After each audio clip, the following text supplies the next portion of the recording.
Muito bem. Eu gostaria de ouvir de vocês a respeito dos benefícios físicos e emocionais do jejum.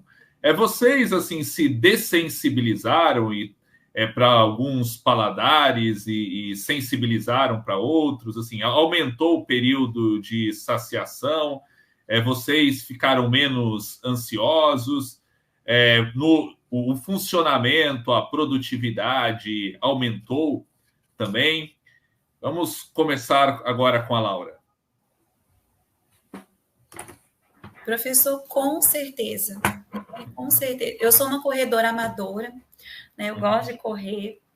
E meu marido ficou muito preocupado. Ele falou assim: você vai suprimir uma refeição que ela, teoricamente, ela tem alto valor calórico, valor nutritivo, proteína, né? Como é que vai ser? Mas passado aí a primeira semana, o sono melhora, melhora o funcionamento intestinal, melhora o humor, né? A pele melhora, porque você... E assim, só fazendo um paralelo, né? Hoje está na moda o tal do jejum intermitente, né? Que inclusive é sugerido por muitos nutricionistas, né? Que é uma supressão de alimentos durante um período maior, né? Nesse sistema do que eu estou fazendo, o jejum que nós escolhemos agora como igreja para esse momento acaba sendo um jejum intermitente, porque eu não estou me abstendo de alimentos que vão comprometer tanto o meu sistema imunológico, como, por exemplo, o jejum de Daniel, que é mais radical, né? Mas o fato é, você dar espaço para que o seu corpo absorva melhor os nutrientes e para que ele se perceba também fisiologicamente, é benéfico para a totalidade do seu ser. Então, eu durmo melhor, estou mais disposta. Tem gente que emagrece nesse processo, não é o meu caso, não sei se o pastor Alessandro emagreceu, né? Mas não foi o meu caso, não emagreci. Mas em termos de disposição, e aí vem aquilo também que para mim é o que é mais importante. A conexão espiritual, ela aumenta. A nossa sensibilidade à voz de Deus aumenta. Isso é fato, né? Então, ou seja, em termos espirituais, há um crescimento, em termos fisiológicos e biológicos, há todo vamos dizer assim, um tratamento no nosso corpo, né? Então, o jejum favorece isso também. E em termos relacionais, se você está com o corpo melhor, se você está com a mente melhor, se você está com o espírito melhor, melhora o relacionamento também, melhora a vida também. Então, o jejum ele é benéfico para todas as áreas da nossa vida. E um detalhe, não me senti mais cansada, não perdi o fôlego para correr, pelo contrário, estou bem mais pronta, saciada, né? Mas no início, assim, uma pessoa que não tem o hábito, né, que tenta introduzi-lo, é comum ela ficar irritada por causa da fome? Total. Foi aquilo que eu falei. Para mim, ficar sem café e sem açúcar, meu marido ele fala para os meus filhos, né? Eu tenho 2 filhos, um de 14, o Davi, e a Alice, que está com 8. Os primeiros dias de jejum são sempre difíceis, porque a gente fica muito irritado, muito incomodado, né? Tá faltando, gente. Tem algo que você estava habituado, né? É a expressão que a gente não gosta de usar, professor, mas é real. É um vício do qual você está se libertando. Tem gente que não consegue ficar sem Coca-Cola. Tira a Coca-Cola dessa pessoa para você ver o que acontece com ela. Tem gente que não fica sem pão, sem carboidrato. Tira o carboidrato, tira açúcar dessa pessoa. Então, os primeiros dias, mas aí tem um dado também, viu? De 3 a 4 dias, que é o pico da insulina, que é o pico do açúcar, depois a gente entra em equilíbrio metabólico.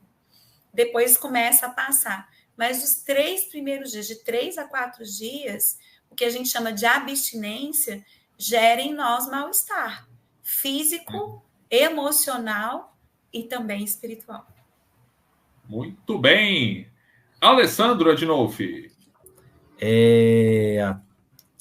A gente... recentemente, o que eu fiz foi supressão de rede social, supressão de videogame e supressão também de doces.